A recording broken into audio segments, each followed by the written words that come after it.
"You're a burden to me. You live off my money," my husband yelled, striking me in front of his mother. But by morning, his face had turned ashen when he saw the dismissal order I'd signed on the table. "This can't be happening," he stammered. I awoke with a feeling of sticky, soiled linen clinging to my skin, not physically, but morally. It was a morning much like thousands of others, yet something inside me had finally snapped. Years of degradation had, like slow drops of water, eroded the stone of my patience, and yesterday's evening had been that final, overflowing drop. Yesterday there was a family dinner. Lyudmila Ivanovna, my mother-in-law, presided over the table as always, a queen on her throne, her cold, appraising gaze falling on me. Igor, my husband, sat beside her, self-assured and relaxed, the knowing his mother would back him no matter what. The conversation, as usual, revolved around Igor's achievements, his indispensable role at work, his brilliant future, a job he'd secured solely due to my connections in the HR department. I was the HR director at a prominent corporation, a professional respected by colleagues and superiors alike. But at home, I became a shadow of myself, a woman hounded by constant reproaches and insults. Lyudmila Ivanovna never missed an opportunity to remind me of my ordinariness, that Igor was far too good for me, that I should be grateful he married me. "You must appreciate that Igor tolerates you. You know he could find someone much better." Those words echoed in my head almost daily. Igor, in turn, would echo his mother's sentiments, relishing his perceived superiority. He knew I feared losing him, feared being alone. He wielded that fear like a whip, keeping me in a state of perpetual tension. He'd show up late for work, be rude to colleagues, submit fabricated reports, all while knowing I'd smooth things over, cover for him. After all, if he were fired, who would support him? And his precious mother. I endured it for a long time, hoping Igor would change, that Lyudmila Ivanovna would soften. I tried to appeal to their hearts, to earn their approval, but all my efforts were in vain. They only became more convinced of their righteousness, their power over me. Yesterday, after yet another humiliating comment from Lyudmila Ivanovna about my appearance, I couldn't take it anymore. I tried to object, to defend myself. That's when Igor struck me for the first time, right in front of his mother. The blow wasn't strong, more of a slap, but it broke something inside me. In Igor's eyes, I saw not remorse, but anger and superiority. It was as if he were saying, "I can do whatever I want to you, and you can't do anything about it." Lyudmila Ivanovna, instead of stopping her son, merely curled her lip in disdain. "Your own fault. You shouldn't have argued with Igor." I silently rose from the table and retreated to the bedroom. I sat on the bed for a long time, staring blankly, trying to process what had happened. The physical pain was insignificant compared to the emotional agony. I felt trampled, humiliated, broken. I cried until my tears ran dry. And then something new awakened within me: anger, hatred, and resolve. I would no longer allow them to treat me this way. I would no longer be a victim. I would reclaim my life. That same night, I made my decision. I would divorce Igor. I would rid myself of Lyudmila Ivanovna and start a new life, one filled with self-respect and confidence. From that moment on, I was no longer the timid, insecure woman I had been. A steely will, cold calculation, and an unquenchable thirst for freedom had awakened within me. The morning greeted me not with gentle sunshine, but with a gray, overcast sky. Yet I felt no despair. I knew a difficult battle lay ahead, but I was ready for it. I woke up before my alarm, a tight knot of barbed wire seemingly lodged in my chest. Yesterday's blow, like a brand, had left not only physical pain, but also a burn on my soul. Yet, alongside the pain, something new had surfaced. Icy determination. No more tears, no more bleeding, only cold, ruthless calculation. I rose from bed, tidied myself, and headed to the kitchen. Igor and Lyudmila Ivanovna were already at the table, breakfasting and chatting animatedly. They barely acknowledged my presence. I poured myself a cup of coffee and sat down. I sipped it in silence, contemplating my plan. I couldn't afford the slightest misstep. My future depended on my actions. Noticing my quietude, Igor smirked. Still sulking? Come on, I didn't hit you that hard. I met his gaze with a cold, unreadable stare. You will regret this, Igor. You will regret it deeply, I said, my voice quiet but firm. Igor laughed. What are you going to do? You're nothing without me. I support you. You should be grateful. Soon, you'll be grateful if I even offer you my hand, I replied, rising from the table and leaving the kitchen. I went to my study and opened my laptop.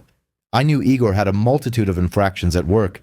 I'd covered them up myself to keep his job. But now, I would use those infractions against him. His laziness and irresponsibility had long been a running joke among his colleagues. As HR director, I knew more about his transgressions than anyone else. I had always shielded him, hoping he would change. What a fool I'd been.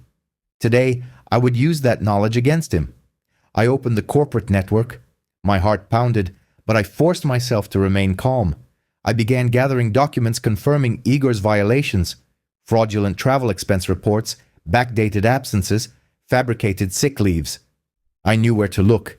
I had hidden them myself at one time.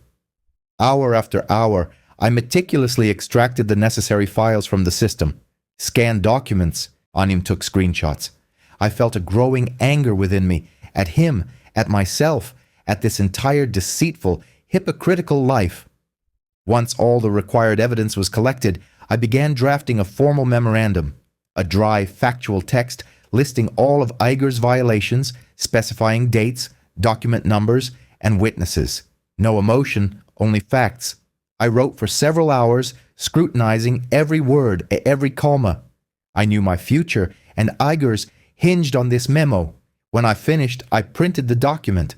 Holding it in my hands, I felt a surge of strength. This was my ace, my weapon. I dressed professionally, projecting an image of competence and resolve with no trace of yesterday's trauma. Stepping outside, I took a deep breath of fresh air.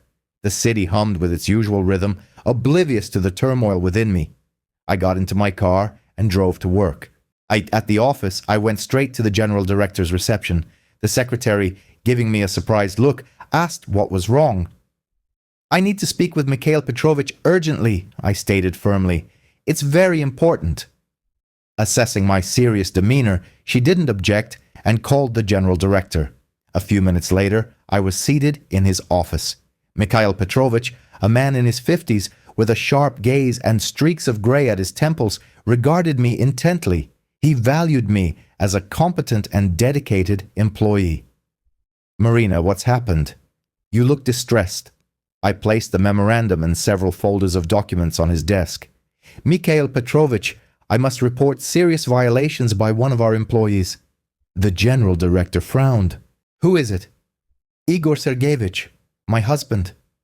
Mikhail Petrovich raised his eyebrows in surprise. Igor, but he's... Yes, I know, I interrupted. He works in logistics and has systematically violated labor discipline. I concisely and clearly laid out the situation, providing him with all the collected evidence. I spoke of fraudulent business trips, absences, and fake sick leaves. I omitted no detail. Mikhail Petrovich listened intently, occasionally reviewing the documents. His expression grew increasingly grave. Marina, do you understand the seriousness of these accusations? Yes, I do, and I am prepared to take responsibility for them. I understand this may tarnish my reputation, but I can no longer remain silent. I cannot condone his transgressions. Mikhail Petrovich pondered. He knew I wouldn't fabricate accusations. He trusted me. Very well, he finally said. I will conduct an internal investigation. If everything you say is confirmed, Igor Sergeyevich will be terminated. A wave of relief washed over me. I had taken the first, most difficult step. Thank you, Mikhail Petrovich. Thank you, Marina, for your honesty. Leaving the general director's office, I felt a tremendous weight lift from my shoulders. I was no longer an accomplice. I was no longer covering up crimes. I returned to my workspace and tried to focus on my current tasks, but my thoughts drifted. I pictured Igor finding out about his dismissal. I wondered how he would react. I wasn't afraid. I was prepared for any outcome. I would no longer let him destroy my life. The investigation lasted several days. Mikhail Petrovich personally oversaw the inquiry, interviewing witnesses, examining documents, and conducting an internal audit. All the facts I presented were confirmed. Igor had indeed systematically violated labor discipline. Morning caught Igor off guard. As usual, he grudgingly made his way to work, confident in his untouchability. Lazily scrolling through his phone's newsfeed, he had no inkling that his world was crumbling. The familiar scent of coffee from the office kitchen offered no solace today. Something hung in the air, a heavy silence broken only by the muted hum of computers. He proceeded to his office, mechanically greeting colleagues. Their faces seemed strange, sympathetic, yet distant. Igor dismissed the feeling, attributing it to his own overthinking. But when he saw the dismissal order lying on his desk, his world turned upside down. The paper trembled in his hands, the letters blurring before his eyes. Dismissal for violation of labor discipline. The words echoed in his head. This can't be. It's some kind of mistake, a misunderstanding. Panic surged with every passing second. Igor rushed to the secretary, gasping with indignation. What is this? What order is this? It's a joke. The secretary, lowering her gaze, mumbled, Igor Sergeyevich, I'm truly sorry. The order was signed by the general director. All questions should be directed to him. Igor, as if driven mad, burst into the general director's office. Mikhail Petrovich sat behind his imposing desk, as impassive as a rock, his gaze cold and unreadable. What is this outrage? Igor roared, slamming the order onto the desk. Who dared? The general director calmly raised an eyebrow. Igor Sergeyevich, but please remain calm. The dismissal order is effective immediately. An internal investigation has been conducted. The facts of the violations have been confirmed. What violations? What are you talking about? Termination under article Igor Sergeyevich. Falsification of reports, systematic absenteeism, all documented. Igor turned cold. He realized this was no joke. This was the end. His world, his confidence, his supposed invincibility had all collapsed in an instant. Who could have done this? Who could have set him up? He stormed out of the general director's office like a wounded animal. One name pounded in his head. Marina. It couldn't be. She was incapable of such a thing. Yet deep down, he knew it was her. Only she knew his little weaknesses. Only she had access to the information. Enraged, Igor sped home. He burst into the apartment like a hurricane, smashing everything in his path. Marina, where are you? He yelled. But only silence answered. On the table lay an envelope. He tore it open, pulling out a sheet of paper, a divorce petition. His hands trembled, his vision darkened. Just then, Lyudmila Ivanovna entered the apartment. Seeing the destruction and her son's face, she gasped. What is going on here, Igor? What happened? She framed me, Igor bellowed, pointing at the petition. She got me fired. Lyudmila Ivanovna, as usual, tried to take control. Don't worry, my son. We'll sort this out. She'll regret crossing us. I'll show her. Before she could finish, I entered the apartment. I was calm and collected, as if nothing had happened. My eyes held no fear, no guilt, only steel and resolve. What is happening here? I asked, looking at the disarray. You, Igor shrieked, lunging towards me. You set me up. You ruined my life. I took a step back. You ruined your own life, Igor. I merely helped you realize it. You will regret this. I will destroy you. Try me, I replied calmly. But I fear you no longer have any power over me. Lyudmila Ivanovna attempted to intervene. Marina, think about what you're doing. How can you treat your husband, my son, like this? Lyudmila Ivanovna.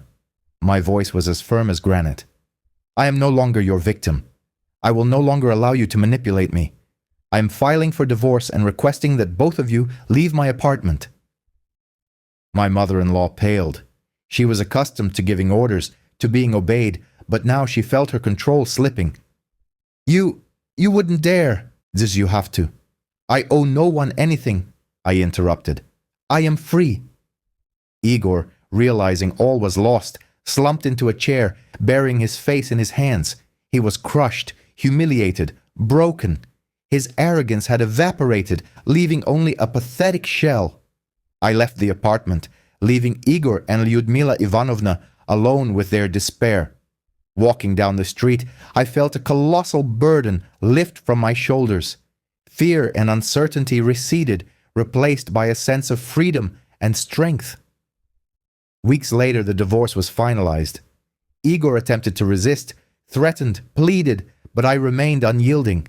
I hired a capable lawyer who protected my interests. Lyudmila Ivanovna tried to interfere, wrote complaints, called my work, but it was all in vain. I ignored her like an annoying fly. At work, a pleasant surprise awaited me. The general director summoned me and offered a promotion. "Marina," he said, "I have long recognized your abilities and dedication to the company. You have proven yourself a true professional, and I believe you deserve advancement." I was pleasantly surprised. I accepted the offer without hesitation. Now I held a high-ranking position, earned a respectable salary, and commanded the respect of my colleagues. My life began to fall into place. I bought a new apartment, renovated it to my taste, and made new friends. I joined a gym, a swimming pool, attended theaters and exhibitions. I learned to love, value, and respect myself. Igor attempted to return, begged for forgiveness, swore his love, but I remained firm. I wanted nothing more to do with him. He had become merely an unpleasant memory, a page I had turned and forgotten. One day, I chanced upon him on the street. He looked pathetic and downcast. He hadn't found work and lived off his mother's handouts. There was emptiness and hopelessness in his eyes. I felt only pity. I experienced no schadenfreude, no hatred, only pity. I realized he had ruined his own life, and I was no longer responsible for it. I smiled at him and walked past. I was moving forward towards a new life, full of hope and possibilities. I knew many challenges lay ahead, but I was ready. I'd become a strong, independent woman, the architect of my own destiny. I'd escaped the cage I had inhabited for so many years and was now reveling in my freedom and independence. I knew I deserved happiness, and I would undoubtedly find it.